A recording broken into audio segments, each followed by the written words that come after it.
All right, we're going live on YouTube now, so just so you know, don't say anything embarrassing. I know Wilbert and Rosemary have been trying to join us via watching it on YouTube. So if you are watching, Wilbert and Rosemary, hello, good to not see you. I mean, no, it's not good to not see you. It's bad not to see you, but it's good to see that you're doing whatever I'm trying to say. What am I trying to say, Jerry? You're glad they're joining us. Thank you. We hope you're there. Yeah, that's right. Yeah. That's right. And if anybody is there, if you can chat on YouTube, go ahead and I'll see that you show up. But we'll see what happens. That's perfect. We can't see Ed's face, and we can see Pauline. It's the perfect combination. Better you see her face than mine. And my face is way too big, but oh well, you have to deal with it. So what's new? Anybody? Doreen, you guys might not know this, but she's been making buns and bread and selling them and then giving the money to Salvation Army. And you've made how much money now for Salvation? $400. $400. Yeah. Wow, you must be baking almost every day. Just about, Alice. Yeah, really? Just about. Yeah, You're just doing it in your home oven, right? Pardon me? You're just doing it in your home oven, right? Yes. Yeah, Mm-hmm. yeah. 4 loaves a day. So I've made 80 loaves. That's $400. And people run up to her house and steal her bread, and then Yeah. That's pretty neat. My goal was to I invested, or I had set aside $100 for expenses, and I wanted to make that $100 into $500, and it'll easily do that. So we're doing good. Wow. Your yeast is still holding out from the package I got? Yes, it is. Good stuff. I wonder if there's flour on the shelves, though. I haven't had the kids check. Oh, I heard it's that Robin Hood decided to make their bags just generic so they can make them faster. I saw that. So. Oh, so there should be flour available. Yeah, so their bags ain't yellow anymore. They can get them out of the factory a little bit quicker. Oh, okay, good. I use anything anyway. Yeah, I buy the cheapest. Yep. Yeah. So what's new over what's new over the Classy Klassen household?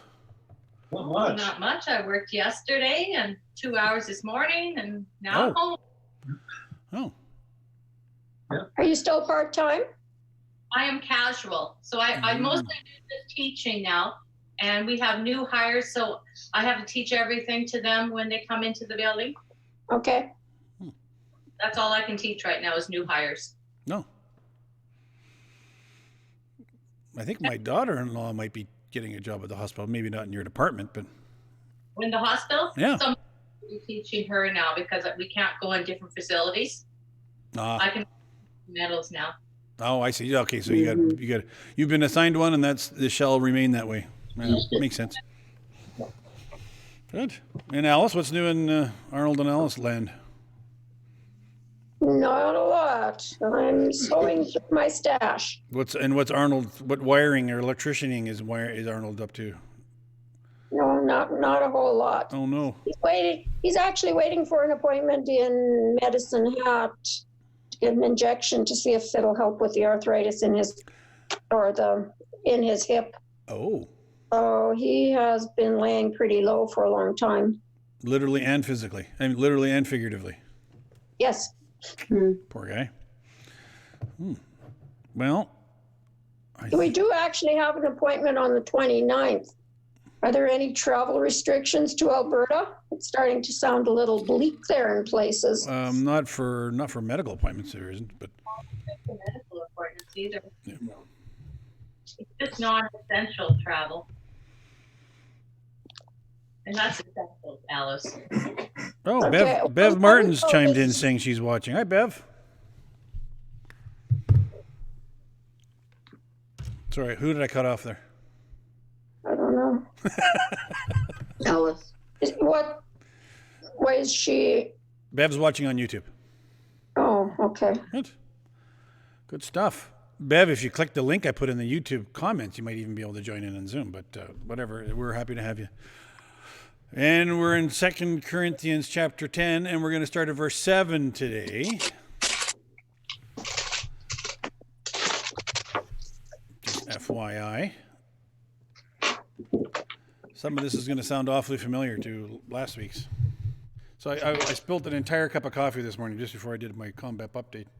Oh, coffee. I got to get my. It almost made. Oh, there goes Doreen. We lost her. Here, No, I'm Doreen. right here. Doreen. I'm right here. Doreen. Oh, I'll get you some. Mine's behind me yet. Wait, it's so pouring. Oh, here comes Marie Brooks. Okay, good. Yeah, I was going to say, don't put your last name on, Marie, but it's too late. We've now told YouTube what your last name is. Okay.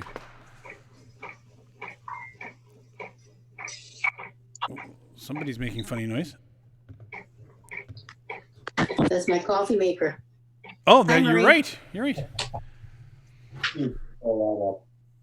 Can you hear us, Marie? I am here. Finally, it took me 3 tries. I was going to say, don't put your last name on the thing, but it's too late. Because it's on YouTube. So. What do you mean? I'll put your last name on. I put my name on Community Baptist Church, but I'm just thinking this is going to be on YouTube, so don't forget. But not that it really matters too much. I didn't put, like, I'd like to know what I did wrong because I didn't put my name anywhere. Oh, you probably did way back when you first used Zoom for the first time. Yeah. Oh. No big deal. You can always go back and. How can I do that? There, I'll cover up your name. Yeah. It's too late. It's too late. It's already out. I think mine's there too, isn't it, Joel? No, just first name. Oh, is that right? Oh, okay. Here, I'll put a Community Baptist Church thing in front of everything, and then they won't be able to see your name anymore. There, look at that. Not that it matters; they've already seen it. They can always rewind. Okay, good. We're still 2 Corinthians chapter 10, Marie, verse 7. By the way, 7? Okay. and Bev's watching, so say hi to Bev, Hi, Bev. your friend Bev. My friend Bev, yes. All I right. have two Bev friends. Bev Mart. Okay, no, I shouldn't say her last name either, so never mind. Oh my goodness. It's okay. When we look at how many people actually watch these, it's in the 3s and the 4s, so we're okay, I think. Yeah. I'm not very worried about it. Atta girl. Okay, good. I have nothing to hide and I have no money, so. Oh. Well, Doreen's got money. We heard she made money making bread, so there you go. I know. But it's she's not- taking it across the street from the church. Well, So she actually is. Yeah. She's actually submitting it online. If you really want to know how she's doing it. Mm-hmm. That's right. I don't have it at home. What's your total, Doreen, now? What's your total? Yesterday, after I sent yesterday or the day before, it's $400. Wow, Doreen. That's That's awesome. Yeah. Awesome. Thanks to everybody that's buying. That's $4,000. Wow.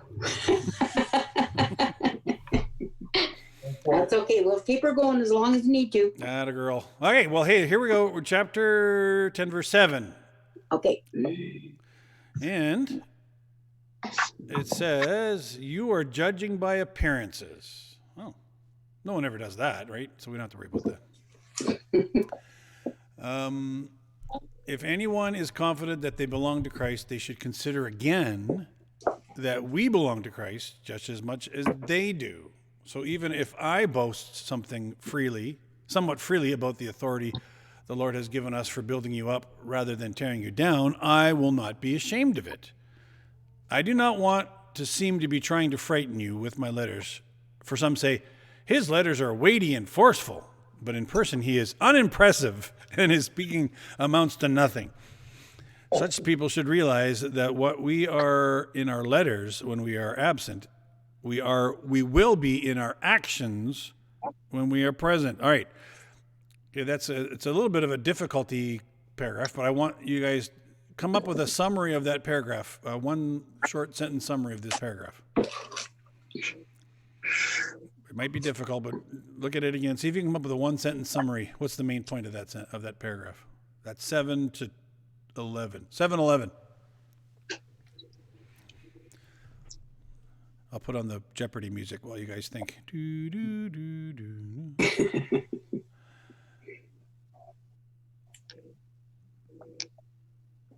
This might be something you might say to your kids, I would imagine, at a certain point too. But now, if you were here last week, he mentioned something similar to this already. So, not that it matters, but he did mention something similar to this. All right, anybody want to take a shot at it? I'll give you enough time to think.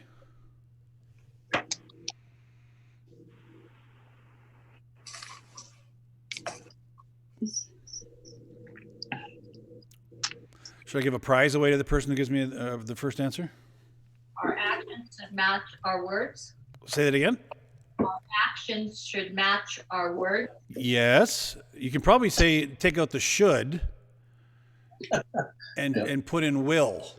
Oh, In other words, I think that's perfect. Our actions will match our words. He mentioned above that people say, hey, you're way meaner to us when you're writing things. Remember we talked about texting and emailing and stuff and so on and so forth. But he's basically saying, hey, here's the thing. Wait till your father gets home. Okay, no, that's not what he said, but it's it's the similar thing. You think I'm being a little harsh in our ratings to you, but I want you to know that what we're saying now is not going to be any different than what we're going to say when we get there. I like that. Verse 10. For some say his letters are weighty and forceful, but in person he is unimpressive. People are saying, you know what? When he shows up, he's not going to be anything but same. Anybody think that's not the main point of that paragraph? No. Anybody want to disagree with Pauline? I don't think you do. Well, in that where it says his letters are weighty and forceful, but in person he's unimpressive. So it's opposite. I mean, he's not as forceful then. Well, no, but that's what they're saying he will be. He should be. No, that's what they're saying he's going to be. So in other words, they're saying his critics are saying, hey, you know what? He writes these harsh letters to you, but when he shows up, he's just a big milk toaster. He's just a big softie. He's not. His words are bigger than his actions. Essentially, is what they're saying. Okay. But when he shows up, he's not going to be anything like that. Go ahead, Ed. Say it again. He always spoke very plainly and certainly most straightforward. He wasn't mincing his words. He told them like it was. Yeah, and of course we know that he's been extremely critical of this church because that's part of this whole letter is that he's very critical of it. But at the same time, he's constantly also encouraging them. So this is one of those situations, just like with a child, he's encouraging them, but yet keeping them, trying to get them to do what's right. The first line where it says, you are judging by appearances. Now, what is he referring to there? Because it doesn't make it very clear in the previous verses. I've scrolled up on my page here. But you are judging by appearances. Let's sneak over to the message for a second, see what the message says. He says, you stare and stare at the obvious, but you can't see the forest for the trees. That's what he says in the message. Oh, that makes sense. Excuse me. So, yeah, that's interesting. He's basically saying, you guys are... You think you know what's going to happen. You think you know what's going on, but really you're judging by appearances. You're reading a book by its cover, those kinds of ideas. Yeah, the old NIV says you are looking only on the surface of things. I think I like that better, actually. Oh, yeah. I like that. Yeah. The new NIV changed it, but anyways. And then he says, if anyone, we'll just go back now and work through the paragraph. If anyone is confident that they belong to Christ, they should consider again that we belong to Christ just as much as they do. All right. Now this is, I think he's getting at the point whereby sometimes when Christians are arguing with each other, some of them will say things like, oh, well, you're not really that spiritual, or you're not really a Christian, or, you are being deceived by the devil. There you go. Those are all little jabs that Christians use when people disagree with them. Instead of just saying, hey, we disagree, they start pulling out the spiritual trump cards. And so Paul just reminds them, hey, even if I do boast somewhat freely about the authority the Lord has given us for building you up rather than tearing you down, I will not be ashamed of it. Okay, so he, in a sense, is taking that criticism and turning it on its head. He's saying, so you guys think you're more spiritual than me? Yes, I have to admit that I do have authority here, but I'm not using it to tear you down. I'm actually using it to build you up. Ever heard the phrase, Yes. this is going to hurt you more than it's going to hurt me? Yeah, what were you going to say, Doreen? But it never does. Yeah. What were you going to say, Doreen? I wasn't going to say anything. Or was it Marie or Alice? Who was going to say something? I was. Go ahead, Alice. Go ahead, Marie. No, I just chuckled. That's all. You go ahead. I've said that phrase lots. Yeah. I was going to say this is one of the places, like Corinthians, Paul makes the biggest deal about being an apostle Mm-hmm. because he needs to. Yep. Because of the criticism, which was what? What was the criticism? Well, he was being compared to Apollos for one thing. Yeah. So in 1 Corinthians, we saw that there was like the factions going on, which was definitely part of it. But in this particular book, I think in 2 Corinthians, he's getting people saying specifically him that he's a fake. I think that's what's going on. That he's a charlatan, and so he in a sense is showing his apostles card to make sure that people understand that no, he's not just making this stuff up. And don't forget, Paul did not have the benefit of being one of the 12 disciples, right?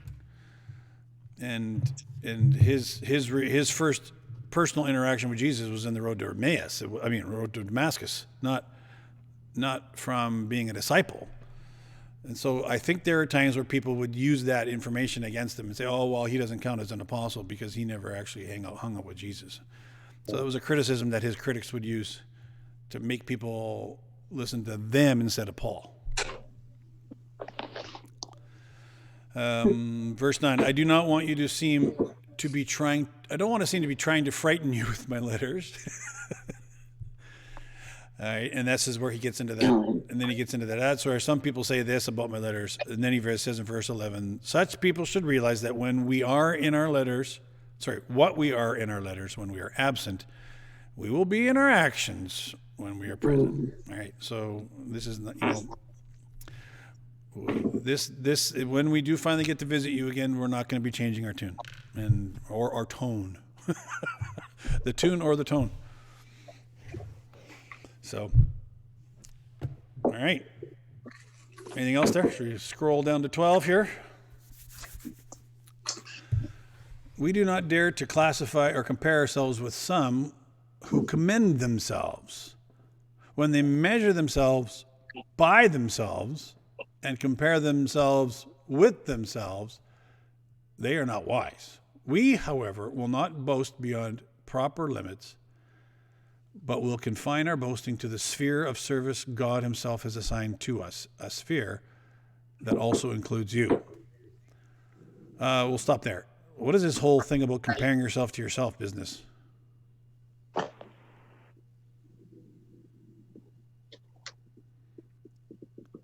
We measure themselves by themselves, and compare themselves with themselves. What is he saying there? Well, there's no higher power to measure themselves with. Yep. I snuck over into the message here for a second just to see what it says. Verse 12. We're not, putting ourselves in a league with those who boast that they're our superiors. We wouldn't dare do that. But in all this comparing and grading and competing, they quite missed the point. Yeah, and I think maybe Peterson missed the point a little bit too. This whole idea of comparing yourselves to yourselves means that you become the standard of what you think is right and wrong. Hey, wait a minute, that sounds familiar. Right? You make up your rules as you go along. By the way, in the grand scheme of things, philosophically speaking, when it comes to morality, Christians often say that, hey, if you don't have God, you have no basis for morality. You've got no basis for saying that things are right or things are wrong. If there's not a moral God in charge of the universe, then there's no such thing as a moral standard. And that's exactly true. People nowadays say that we judge ourselves by ourselves. Whatever we decide is what we decide is right or wrong is what we decide is right or wrong. And it makes for a mess. And when you push people and say, okay, so what exactly is the standard you're using here to say that this particular thing is right or this particular thing is wrong? The best you'll get from someone who refuses to acknowledge God is that it's for the greater good. That's what they'll say. The only problem is, of course, sometimes what people say is the greater good isn't. So right now, people say there's too many people on the planet. So some guys are even talking about poisoning water supplies in certain countries. Well, it's for the greater good. Oh, But it's immoral. justifies the means. Well, no, exactly. The ends the ends are the greater good. So whatever we're doing in the process of the greater good is what we're And going the to do. greater good of who? Well, Yeah. and that's just it. When you start judging yourself by yourself or making up your own rules by what you think is your own rules, you end up in a pickle because it's a circular argument. You end up eating your tail. The snake eating the tail. Because according to that logic, Compassion Canada has it all wrong. Oh, They're yeah, for great. sure. Yeah. Their greater good would not be the right thing. So I watched already today. I watched the new Michael Moore documentary on the green movement. It's very interesting. He went to make an environmentalist movie, ended up becoming a critic of the environmentalist movement, the green movement it's called. And Michael Moore, I don't like him as a person, and I don't like his views on life, and he's definitely not a Christian.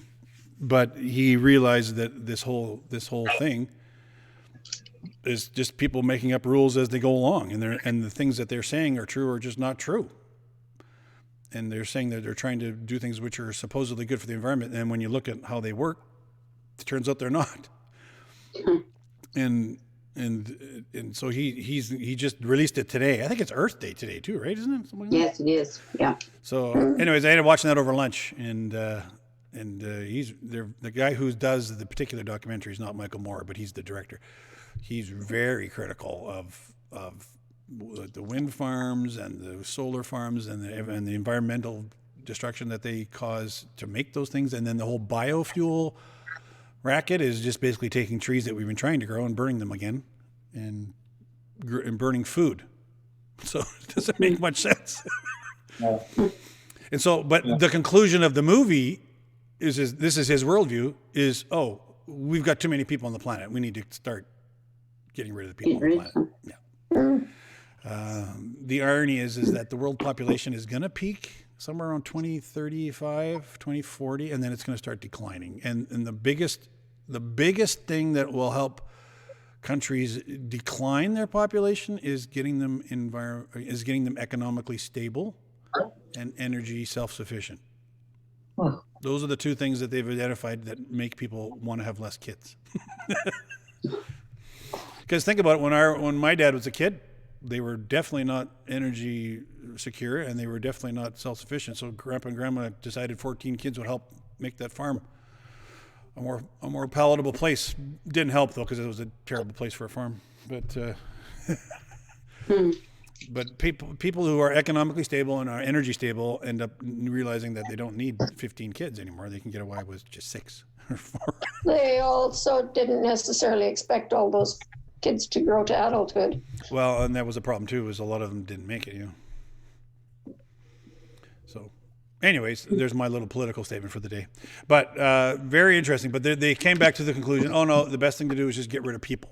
And the people they interviewed didn't give any ideas other than saying we need less humans. Humans are the problem, which is, of course, theologically a very terrible point. It's the opposite of the truth. We're not the problem. We're the reason for the entire creation in the first place, which means we should take care of it. Absolutely. So anyways, I made Marie cry with that comment, so I'll move on here. All right. Anyways, that's that whole judging yourself with yourself. And people do this all the time, especially leaders, right? They make up the rules as they go along. Anyways, we won't mention any names. All right, carrying on. He does mention, though, that we boast in the fact that we are doing this for the service of God, and he, intrinsic in his argument there, is that God is our judge. We are not the judge. Verse 14, we are not going too far in boasting, as would be the case if we had not come to you, for we did get as far as you with the gospel of Christ. Okay?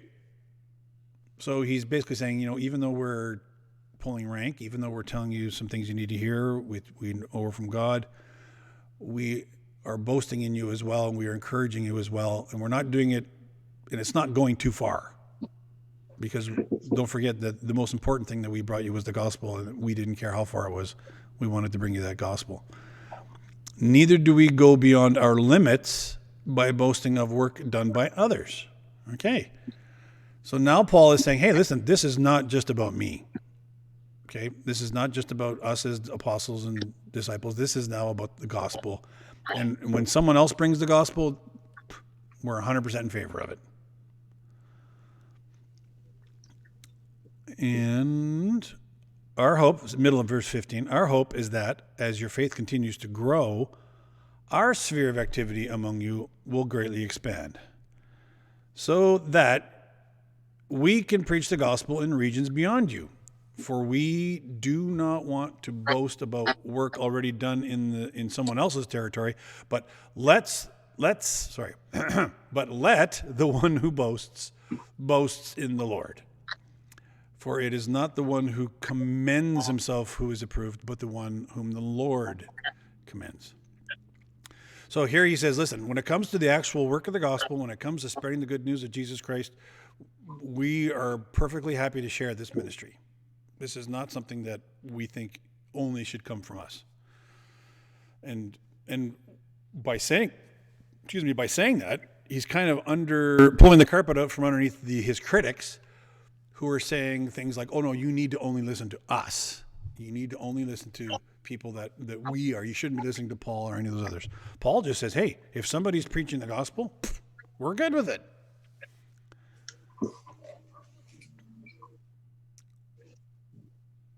What's the reference for verse, I'll put my mouse over this. Let's the one who boasts in the Lord. What is that? That's from chapter 10 of the same book. So never mind. Ever hear people that say, "Oh, you can't trust those other guys over there"? Sometimes the other guys can be trusted, and people are just being jealous, right? It's like, "Oh no, you shouldn't be involved in that church because why not?" Well, because they're not us. Okay. Now, if you say you shouldn't trust that church because they actually don't think Jesus is Jesus, well, that's a different ball of wax. But when we see people sharing the good news of Jesus Christ, even if we're not in charge of it, we need to be rejoicing in it. There's not a whole lot of room for jealousy in the Christian faith. Did you know that? Preachers are funny characters. We can get jealous too, you know. Don't tell anybody I said that. But when it comes to the gospel, everybody should just be rejoicing that the gospel is going out, and we do not care about what people commend themselves. We want to for sure be commended by Jesus Christ. And remember what he said, some people do the planting, right? Some people do the watering, some people do the reaping. There's all kinds of people involved in this process, and whatever part of the process we're involved in, we're happy with it. And Paul was involved in the planting part of this church, and of course, perhaps some of the early harvesting. But he's happy to see other people involved in the harvesting, as long as it's the gospel. In our EMC conference, specifically in the region 2 where we were, which was southern Saskatchewan, southern Alberta, we had the people that were heavily involved in church planting. And that involved some smaller communities in Alberta, like Two Hills, Redcliffe, and other places like that. But in some of these places, there already were other denominations planting in there. So the decisions were made that we're not in competition with other Christian organizations or churches. So we need to just allow them to continue to do their work, or to come in and work alongside them in building a church in that region. Yep. And, so there was times when we felt there was a need in a certain community, but because there already was another presence there and they were doing a good job, that we decided not to go into there. No, Yeah, it's a bit more collegial, and it's funny because the early missions organizations in many countries would divide up the country into sectors, and they would sort of each take an area of the country as an idea to work together to make sure they covered more area. At the same time, every once in a while somebody say, "Oh, there's a new church starting. You probably don't like having another church in town." And I always answer, "Are you kidding? I love more churches in town. The more, the merrier. My goodness." We know that church planting is one of the really effective ways to get people to come to Christ and to come to church for the first time. Where they will not necessarily join an established church, but they will join a new one for some reason. It's one of the weird things about church planting. It was a little, I guess you can understand it, where they started these new churches, where they really got a foothold, if you want to call it that, is with children and youth. Oh, yeah. The ones that were most receptive. And then because of that, then the women were the ones that were next mostly wanted to come to church. Yeah. And they started with things like, they didn't dive right in and start, preaching so much as they started with sing groups. Yep. In German, you call it Singstund, like singing song. So that's how they got people interested in it. Yep. They always like music. Well, and when you think back 100 and some years ago, that Sunday school was what was going on with Sunday school. Yeah. Sunday school originated back when not every kid was even allowed to be in school. So Sunday school is in churches, especially as in England, I believe, where it started. They were providing schooling and some education as well as, of course, their Bible learning at the same time. And that was a huge boon to churches in the early days of Sunday school. Men were more distant and harder to get them to come to church. No, it's different times. It's different times, and every generation. That's why church planting has always looked so different from even decade to decade, because the things that are effective for reaching our culture change. The gospel doesn't change, but the methods for sure have to change depending on what's going on. Yeah, absolutely.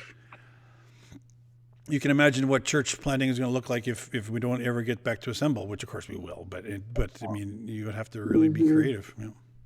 There's a whole movement right now to do what's called dinner church, and essentially you meet once a week at someone's house and have a meal together, and then you do your church together. I think that's very biblical, and that's a way of church planting too. Nice. Yep.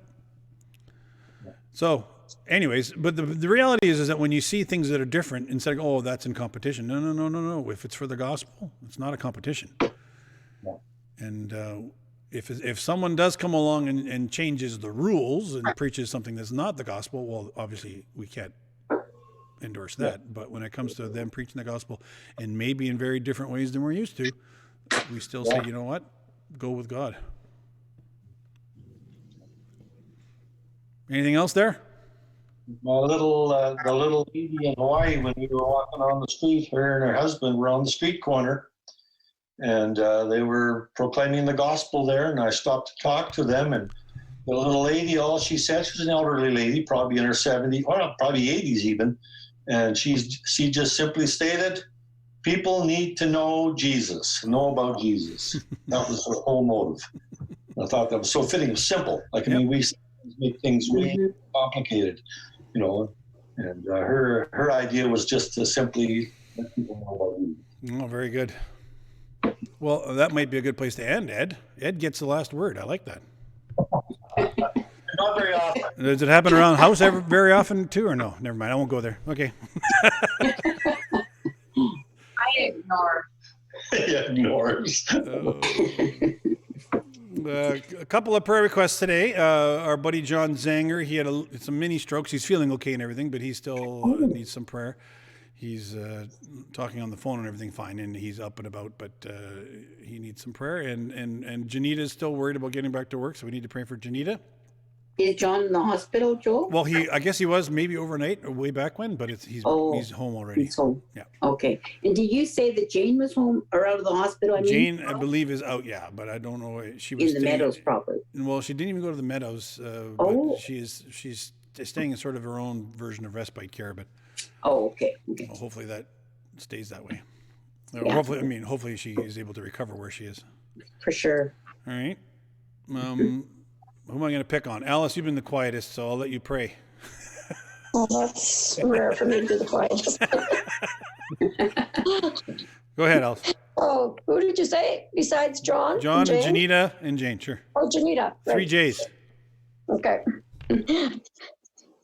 Dear Jesus, we thank you for this opportunity. We pray, Lord, that as we look into your word, we would look to you for our standard and not to others, and certainly not to what our own mind can dredge up, Lord.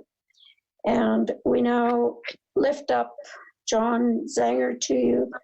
Lord, we thank you for his faithfulness in coming to the church, and we just pray that there would not be any residual brain issues as a result of these little mini strokes he's been having, and also that there would not be any more. And I know he suffers with loneliness at the best of times, so be with him in that way right now as well. And Father, we pray for Janita too. These are such difficult times for so many of us, and we know that Janita needs to be busy, and that's probably weighing heavy on her, and so keep her safe. And I'd add Christine to that as well. She's feeling very stir crazy also. And just be with these two special young women, Lord, and help them to get through this time of isolation from people. And then we also pray for Jane